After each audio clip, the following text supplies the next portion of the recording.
Sirvam a Deus, mas deixe a família fora disso. Em sua atitude de barganha, o inimigo não se opõe a que você sirva a Deus, desde que deixe para trás filhos. Precisamos fazer nossas as palavras de Josué, que disse: Eu e minha casa serviremos ao Senhor. Josué 24:15.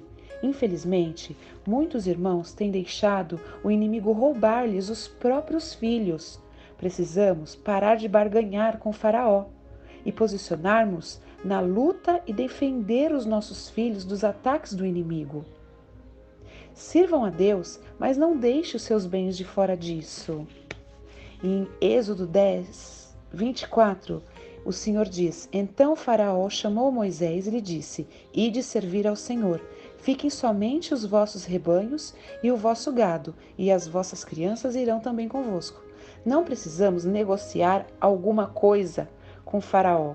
Você não precisa aceitar a ideia de que Deus quer a pobreza e a miséria para você. Faraó fez tudo para impedir que o povo levasse seus bens. Mas Deus não permitiu e ainda fez mais. Fez com que cada egípcio presenteasse os hebreus com ouro e prata. Lembram disso? Creio que é essa mesma atitude que Deus espera de nós hoje. Não ceda nem um centavo para o inimigo. Vocês são servos do Senhor. Vamos servir a Deus com os nossos bens. Eduque para transmitir graça. Uma pergunta que faço e ouço frequentemente é como podemos edificar a nossa casa baseado na graça. Mas como podemos edificar a nossa família na graça? Como podemos controlar os nossos filhos se não for por meio da lei, da ameaça, da disciplina? Essas são questões realmente importantes. O Senhor nos deu a revelação da sua graça, mas agora precisamos de sabedoria para aplicá-la em todas as áreas de nossa vida. Gostaríamos de compartilhar alguns princípios que aplico na minha vida ministerial e na minha casa. Eu sei que o ministério é um tanto diferente do nosso trabalho como pais, mas no fim eu creio que toda a igreja local é uma grande família. A graça reafirma a identidade. A primeira coisa que a graça nos mostra é que jamais questionamos a identidade de um filho de Deus. Jamais. Como homem de Deus, eu prego para reforçar a identidade dos irmãos e não só de produzir dúvidas de quem eles são em Cristo. Quando o inimigo vem tentar Jesus, em Mateus 4, o que ele disse? Se você é filho de Deus, então faça isso. O alvo era gerar dúvida sobre a identidade de Jesus. Você é tão amado. Quando pregamos, dizemos coisas como: se você é um vencedor, então faça isso. Se você é realmente salvo, então haja desta forma. Estamos usando a mesma estratégia que o inimigo usou contra o Senhor.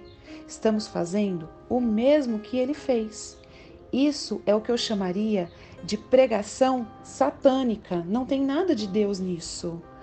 Por outro lado, quando pregamos o evangelho verdadeiro, nos reforçamos a identidade de irmãos, nós os ajudando a crer naquilo que ele mesmo duvida. Se você duvida que não é amado, você vai entender que você é amado. Você transmite graça, você reafirma a identidade e não quando a questiona. Em Mateus 3, o pai falou: Tu és o meu filho amado. Mas no capítulo 4, o inimigo questionou: Eu acho que você não parece com o filho. Se você é filho de Deus, então prove isso. Deus, Pai, afirmou a identidade do filho, mas o inimigo sempre questiona a identidade.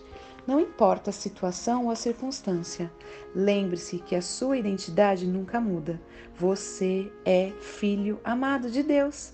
Nunca deveríamos questionar nossa identidade e nem a de nossos filhos ou esposo.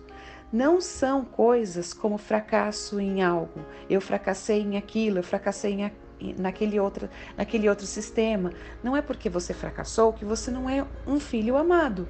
A derrota numa competição ou uma dificuldade para fazer uma atividade que nos define, precisamos ter a mesma atitude para com nossos filhos. Evidentemente, temos de ensinar o certo e o errado, mas isso deve ser sempre de forma em função da identidade. Você é amado, mas você fez isso e isso de forma errada. É preciso criar na criança um senso de identidade. Ela precisa se sentir amada. Qual é a sua principal identidade? Nós somos filhos de Deus. Devemos dizer a eles coisas como: porque você é filho de Deus, você não mente. Porque você é de Jesus, há amor no seu coração para perdoar seus colegas. Porque você é amado do Senhor, você gosta de compartilhar.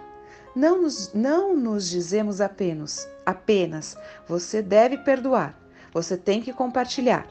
Nós mostramos a identidade dele, não lhes dando novos mandamentos. Não ordene. Eles não fazem algo porque é lei.